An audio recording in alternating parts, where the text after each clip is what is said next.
Hello and welcome to the channel. My name is Annalisa and this is going to be day 6 of the 12 days of Christmas, and it is going to be the end of the year tag created by Kira the Scrivener. Today's Christmas sweater says Meowie Christmas and has a white cat on a blue background, and it's very cute. And this is also going to be my wrap-ups reading stats of the year video. Question number 1, how did you feel about this reading year? I had a slump near the end of the year, the last 3 months, but before that it was going really well, and I got involved in several projects that I really enjoyed and also found a lot of really great new books, so I think it was a pretty good year. Number 2, what are 2 phases / authors you went through this year? At the very beginning of the year, I was reading a bunch of books that I owned, like 6 of them in a row, and then I completely stopped that and just read a bunch of books from the library. And I love using the library, but I also love getting my owned TBR a little bit smaller. So I'd like to have another phase of doing that next year. And I also went through a monster romance phase, as I usually do. I'll subscribe to KU for a couple of months and read all the new monster romances. So that's another phase I went through. I joined in with some great projects like the Trans Rights Readathon. I read books by a bunch of different trans authors, and then for the Maui Relief Readathon, I read a bunch of books by Polynesian authors from Hawaii, and other Pacific Islands, and then I've been reading a lot of books by Palestinian authors and learning a lot of stuff that I had very little idea about before. Number 4, what is something you learned from reading this year? I learned quite a lot from the book, The Climate Book, edited by Greta Thunberg. It conglomerates works by a bunch of scientists on climate change, and a lot of that was new information to me. Like, it gets really specific in some areas, like how different greenhouse gases react differently with the atmosphere. So I found all that to be really useful information. Number 5, what is a book you wished you talked about more? I would like to have talked more about Bianca Torre is Afraid of Everything. It has non-binary rep and is a lot about anxiety and is about different coping mechanisms for anxiety, and about friends you thought only liked you because you were into a specific thing as them, like anime, becoming more and deeper, better friends when you open up to them about other things. The mystery was a bit far-fetched, but I really enjoyed a lot of it and had a good time with it, and hope more people will read it. Number 6, what is a non-bookish highlight?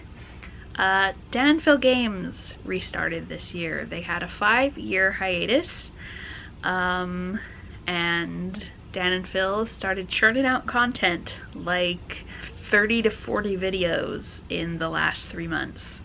So videos from that channel always make me really happy, and specifically that channel got me through one of the darkest periods of my life, helped me cope with really bad depressive burnout hole, and is what got me into YouTube. So it has a lot of meaning for me, as well as just providing fun content that makes me happy in the present. Number 7, what is the greatest outlier in your books? I think I picked the book in this series that came before this one last year, but The Late Mrs. Willoughby is probably the only historical mystery that I read this year, and one of only 3 or 4 mysteries in total. So it's a pretty big outlier genre-wise, but it has a lot of the other elements that I always enjoy, which are like families being sweet to each other, friends and strong platonic relationships, interesting and fun characters, autistic rep, that kind of thing. Plus it is a Jane Austen inspired story. In that way it's very much up my alley, but I actually hardly ever find Jane Austen retellings or fan fiction type stuff that I actually like and that I want to read. So although it fits all my tastes, it is pretty much an outlier. Number 8, what book are you most excited to revisit? I'm excited to go back and reread Claimed by the Orc Prince, which is a monster romance, because there's going to be another book. I'm not sure if it's out yet, but I'd like to revisit the characters and the setting when I read the sequel, as well as rereading it on its own because it is very sweet. Number 9, what video are you most proud of? Reaching way back to the beginning of the year, I always enjoy making my best of the previous year videos. It's a fair amount of work to select the books and come up with what I want to say about them that makes each of them so special.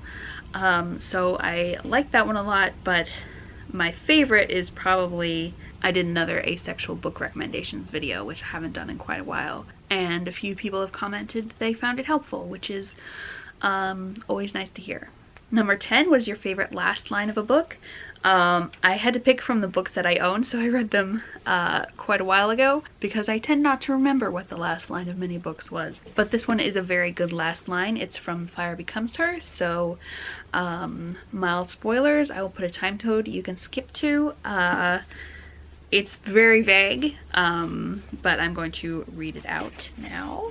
The flutter in her veins was a little bit friendship, a little bit family, and a little bit future, and she knew this feeling was more powerful than any magic. And the bonus question, number 11, is are there any YouTube creators you'd like to shout out? And I recently went through my Twitter mutuals and made sure that anybody who I was interacting with on there, I was connected with them somewhere else because I've mostly stopped using Twitter, and so I realized I wasn't subscribed to Spines and Spoilers, and she makes really great videos, and we have several things in common, so I'd like to shout out Carrie. Oh, and I just found Paperbacks and Ponytails via a tag that she created that was really fun, the Grinch tag. So yeah, those are 2 people I followed fairly recently, and I'm enjoying their content. Now on to the statistics. So this year I have read 203 books. That's down by 11 from last year, but my marker of I didn't have too bad a reading slump this year is that I get at least 200 books. There was one a couple years ago when I read 150. I had a real bad reading slump that year. But yeah, 200 is about normal for me. 112 of those were by Black, Indigenous, and people of color authors, which is about 56%, which is in the area that I want it to be. Queer books, I read 58 of those, which is about 25%, which I'm also quite happy with. Books with fat rep is 14, which is down at 6%, which I would like to be quite a bit higher. And books by disabled authors is 21, which is about 10%, which I would also like to be higher. My top genre was romance. I read 59 romances, and fantasy came in second at 55. There are a few books that I counted twice as both romance and fantasy because they were romantasy.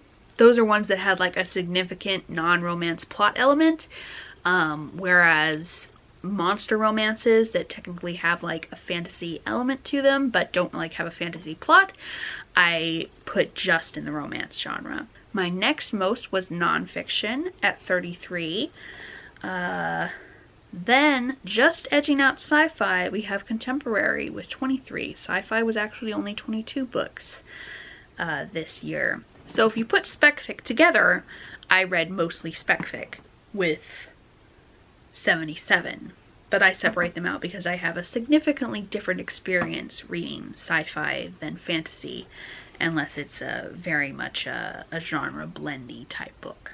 And then I read 10 historical fiction, and there were a few other genres slash formats that I read really few of, like mystery I read like 4, and poetry I read like 4 or 5, but those were my biggest genres. Then for format, I read 37 ebooks, 50 audiobooks, and the rest were physical books. 6 of them were ones that I owned, and the rest were from the library. So I definitely like to read more of my own books this year. A fair amount of the ones that I bought this year are ones that I've already read and I found cheaply and decided I want to own them, but I also have quite a few on my own TBR. I didn't realize that I had read more audiobooks than ebooks. That was interesting. And it looks like about a quarter of all my reading is via audiobook, so that's quite a bit. So those are my reading statistics for this year. Thank you so much for watching, and I will see you in the next video. Bye!